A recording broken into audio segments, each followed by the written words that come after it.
Hello, and welcome to Netrio All Systems Go, the Netrio user group get-together for 2022. In this session, I'll be discussing monitoring trends, or where is it all going. I hope you enjoy the session. My name is Josh Chessman, Vice President of Strategy and Innovation for Netrio, and I'll be taking you through this session today. I will be available during this session for live chat and to answer questions, so please feel free to use the platform to reach out with any questions. So the agenda today, we're going to have a quick introduction. Then we're going to discuss a little bit about what we monitor. We're going to discuss a little bit about how we monitor, and then we'll touch briefly on some new technologies. So let's dive in. So monitoring today and tomorrow, it's important. I mean, monitoring was, is, and will remain critical to every organization out there, whether you're cloud first, on-prem, all remote, hybrid, whatever it is, if you've got technology, you need to monitor it. But a lot of things are impacting what and how we monitor. It's changing on a day-by-day, minute-by-minute almost basis. And if you were to look back 20 years and compare it to today, you would barely recognize any of the monitoring. What we monitor is changing. Things like cloud migration, containerization, hybrid or remote work, software as a service is drastically changing what it is we're monitoring. 20, 30 years ago, containers really didn't exist, and the concept of monitoring them didn't exist. Today, containerization is the big thing. Plus, how we're monitoring is changing. There's all sorts of new monitoring techniques out there. We're all familiar with things like network performance monitoring, application performance monitoring, but we have things like digital experience monitoring or digital employee experience monitoring or AI ops, all of which are starting to change how we monitor and what we get out of the tools we use. So let's dive into what we monitor. Cloud migration, as I touched on, is really making some very major changes to what we monitor. As you move more and more resources into the cloud, it means you probably have less on-prem resources. It's possible you have the same number, but most likely you have fewer on-prem resources. This means that things like the data center is smaller, if you still even have a data center. The resources that are running in your data center are different. It used to be everything was in the data center, or almost everything. Today, if you have that data center or a closet or whatever, the resources running there could be more or less critical than what was in there when you had a full data center. You think about it, maybe there's stuff that I find very important and I want to be able to ensure it's close at hand. I don't want to put it in the cloud because it's so critical to my operation. So I'm going to keep that in the data center. Or maybe there's stuff that, it's not a big deal if it goes down. I don't need to worry about the cloud and paying for it, or I can't migrate to the cloud easily, but it's really not a big deal. So it's less important.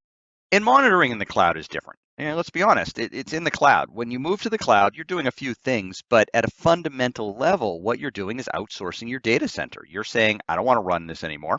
Cool. I want someone else to, and you're hiring whoever it is, Azure, Google, IBM, Oracle, Amazon, whomever, to effectively run your data center. A lot of advantages to cloud, a lot more flexibility and stuff, but because you still need to monitor, how and what you monitor is different. When you have an on-prem data center, you have physical devices sitting there, network switches, routers, firewalls, servers, cables, all that stuff is sitting there and needs to be monitored.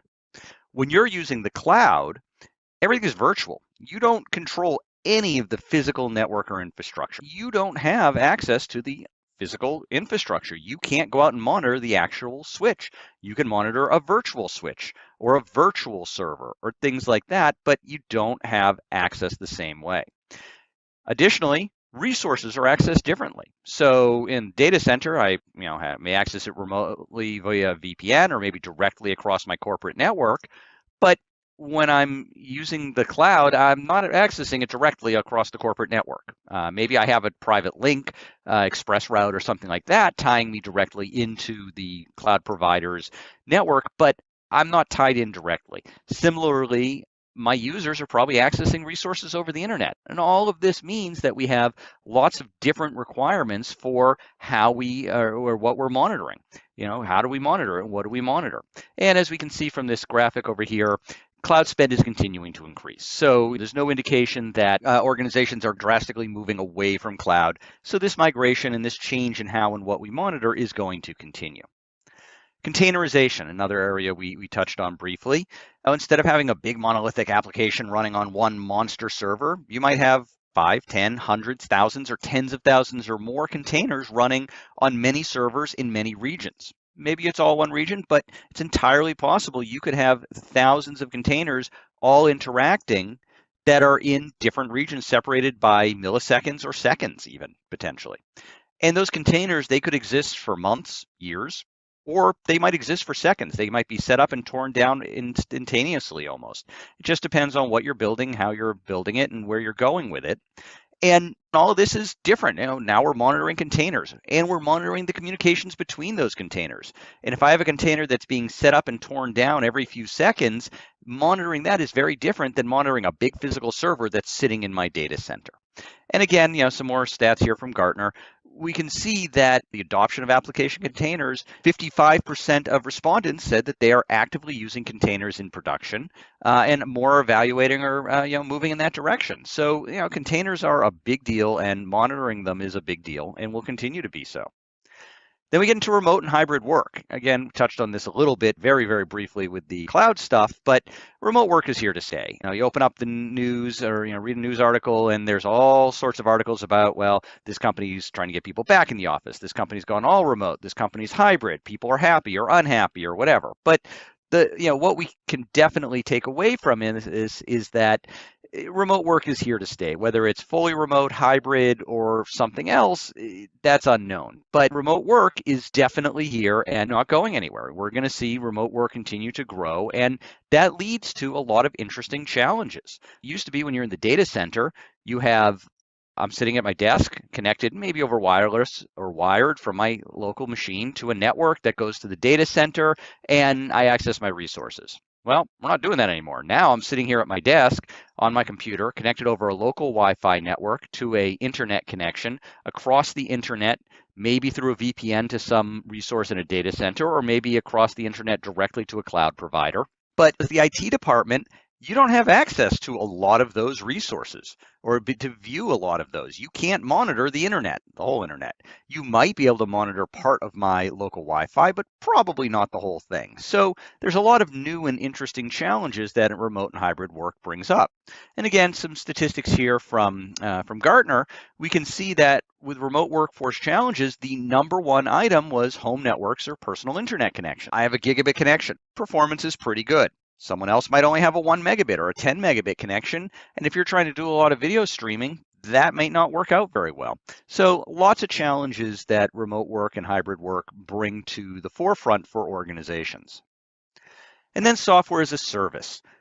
Let's be honest, SaaS, really convenient. I mean, I don't have to upgrade. I have to upgrade my browser, but that's it. I don't have to upgrade software. If I'm an IT department, I don't have to worry about, does Josh have this version? What version is installed? If I've got hundreds or thousands of employees, I got to keep track of all that. That's a pain.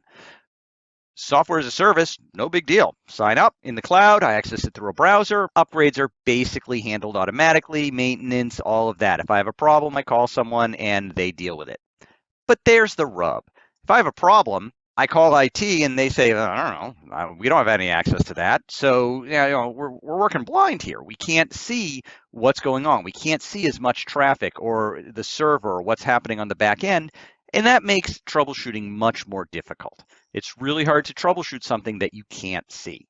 Now let's talk a little bit about how we monitor. We talked about what we're monitoring, and let's talk about how we monitor and how that's changing. So digital experience monitoring is a relatively new entrant into the monitoring field. By relatively new, I mean it's only 10 or maybe 20 years old. It really came out of the APM space. And DEM combines 3 different components to try to provide insight into an employee's experience. Those 3 components, real user monitoring, endpoint monitoring, and synthetic transaction monitoring. Basically, you're looking at what is the user doing, what is their endpoint or their system doing, and can we simulate those transactions to get real-time performance information about what's happening. So here I am, I'm using a product, doesn't matter what SaaS it is. I've got an endpoint agent, a DEM agent on my laptop or endpoint, and it's doing things like recording information about the performance of my machine. Is it really slow? Is it fast? Is it out of memory? Is the disk operating okay? What's the Wi-Fi like? Maybe we're doing synthetic transactions where we're saying, okay, try to log into Microsoft 365 or G Suite every 5 minutes and just record what performance is like.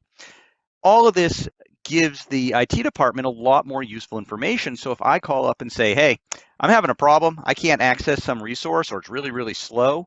Well, what does that mean? I'm saying it's really slow. Maybe it is, or maybe it's something else. Maybe it's acting the way it should be, or maybe it's because my endpoint or my internet. Well, if I don't have something like DEM, I can't get that visibility. I don't know that Josh happens to have 750 tabs open, 65 PowerPoint presentations, and a whole bunch of other stuff running in the background, and that's why his machine is slow. Or I don't know that there's an internet outage or an internet issue and all the traffic is being routed weirdly, and that's why he's having performance problems. Whereas with digital experience monitoring, you're able to get all of that information and get a much broader view of what's happening and understand why Josh may be having a problem, or whomever it is. Then there's digital employee experience. It sounds very similar to DEM, and that's because it's both a subset and an extension of DEM. It builds on the DEM technologies of things like synthetic transactions and endpoint, but it adds a few additional components. It adds things like employee sentiment. So just because the statistics say that performance is bad, wow, Josh, your round trip time is 1,200 milliseconds, that's really bad.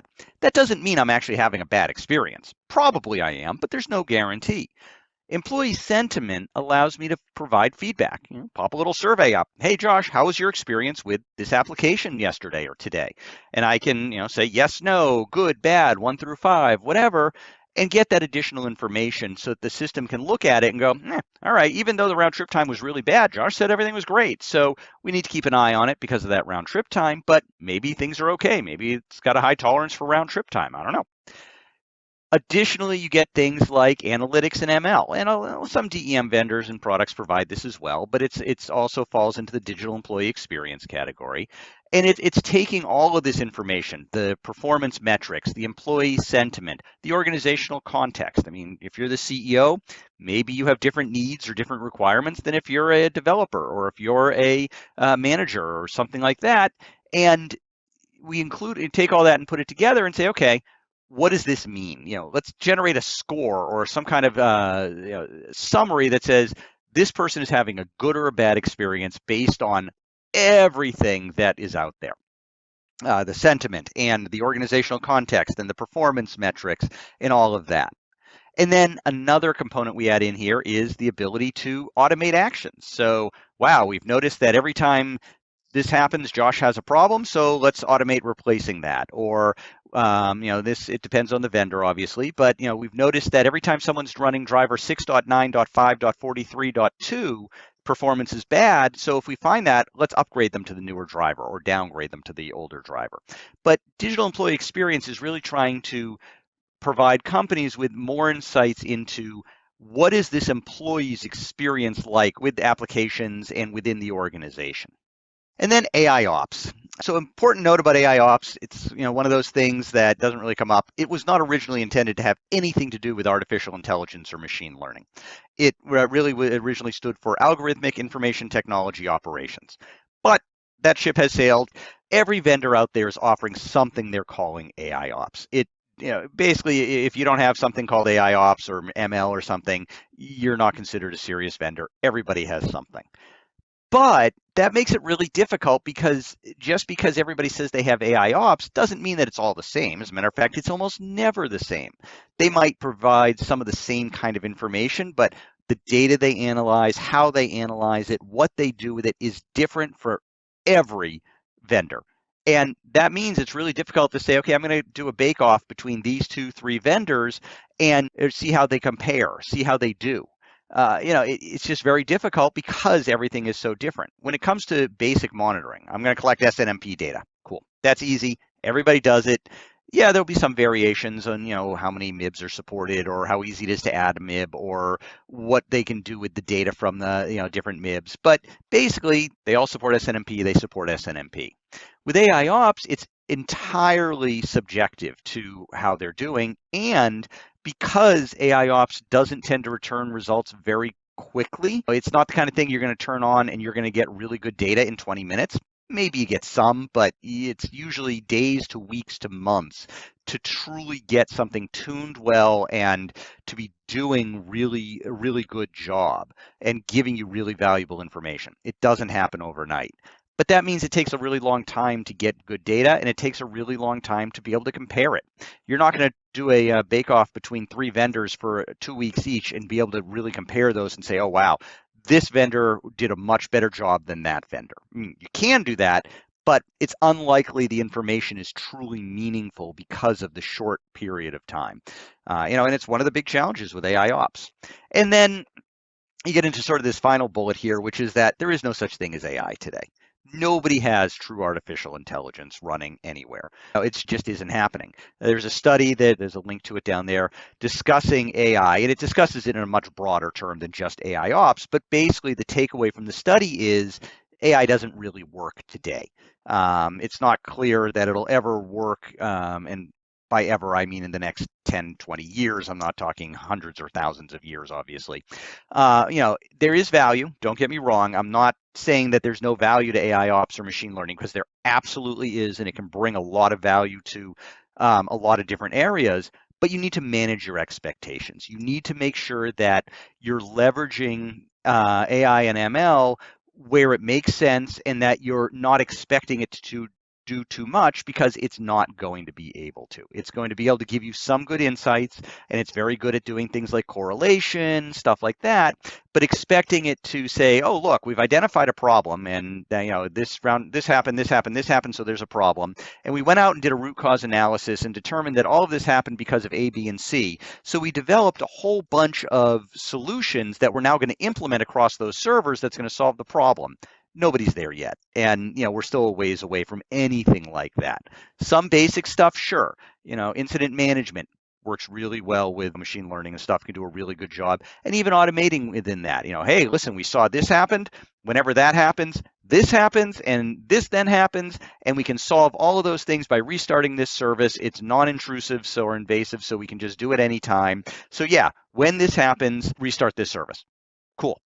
Works really well, nice and easy. But you need to manage your expectations. You're not going to solve the world's problems or all of your problems with AI ops or machine learning today, but you can absolutely use it and benefit from it in certain ways.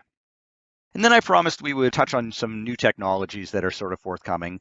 Some of these have been around a little while. Don't get me wrong, they're all new, but we'll touch on these 4 here, starting with OpenTelemetry. For those that aren't familiar, OpenTelemetry is basically an open standards-based technology that was originally designed to replace the agents that APM vendors provide. So it used to be you went out, you bought an APM vendor's tool, they included, or you bought an agent along with it, you deployed that agent, and it would monitor your C++ code, your Python, JavaScript, whatever, Java code, and allow you to pull data back from the applications.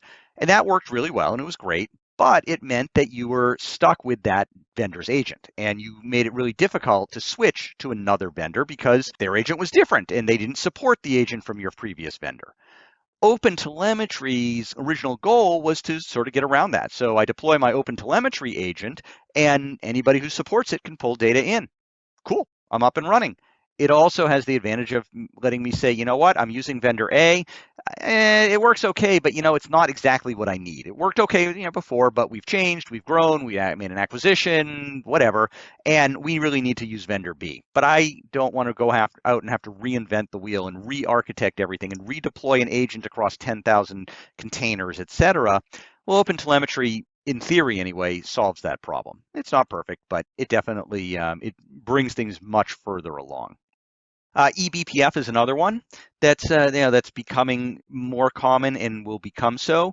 It's basically a flexible framework that allows you to run small programs directly in the Linux kernel. For those who are familiar with Linux, it's kind of like a module that you can load, except because it's designed to run within the Linux kernel and it's designed with standard and consistent coding and stuff like that, you don't have to recompile it every time you change the kernel. An eBPF program that works in today's kernel should work in tomorrow's kernel, next week's kernel, next year's kernel, et cetera, no matter what changes. Obviously, that probably won't be 100% true, but it should be much more consistent and much easier. And it lets you interact much more safely with the kernel because there's a lot of checks and balances and things like that to make sure that the programs aren't doing anything really bad. It's currently being used for a lot of different things, but one of the big uses is being able to pull network data from within the kernel. So for example, Facebook uses it as part of their load balancer. They run all of that as eBPF programs, and that's available open source if you want to go and look for it on GitHub. Network performance monitoring is another one where you're able to look directly at the packets and do analysis directly within the kernel, so you don't need additional drivers or agents to pull any data out or anything like that. Third one we'll talk about briefly is chaos engineering. Again, it's been around a long time. It's not like this is a brand new technology, but it's something that does come up from time to time, and it can be useful. Netflix was notorious for, their Chaos Monkey, and basically the theory is you go in, you unplug a bunch of cables, and see what happens. Does my entire environment crash, or does it stay up and running? And I don't know if I'd say that chaos engineering is something everybody's going to use, but it's something that everybody should be thinking about, because if your environment is so delicate that one cable break or one system going down can bring your entire environment down, that's potentially concerning. It might be legitimate, it might be the only way to do things, but you should make sure that your systems and your environments are designed in ways that if there's a single failure, the proverbial single point of failure, you don't have to worry about the world ending. And then the final thing we'll touch on is private 5G. This is kind of like the 5G you have on your phone, but for companies or organizations that may want it. It's not for everybody. Not every organization cares or has any need for it. But for example, if you're running a big warehouse or a big manufacturing facility, trying to get Wi-Fi across that entire environment could be really difficult. Lots of access points, you got to run cables for them. They have a limited range, so you've got tall ceilings, lots of metal shelves or stuff. It can really impact your Wi-Fi's ability to operate.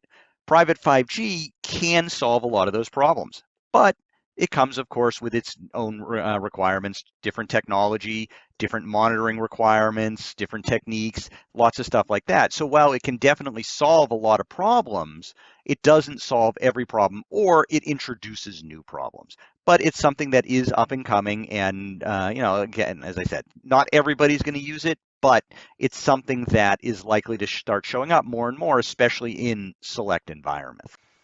Thank you very much for your time today. I hope you enjoyed the presentation. As I did mention earlier, I am available on the All Systems Go platform to answer questions, or feel free to reach out through other methods such as LinkedIn or email if you want to communicate further.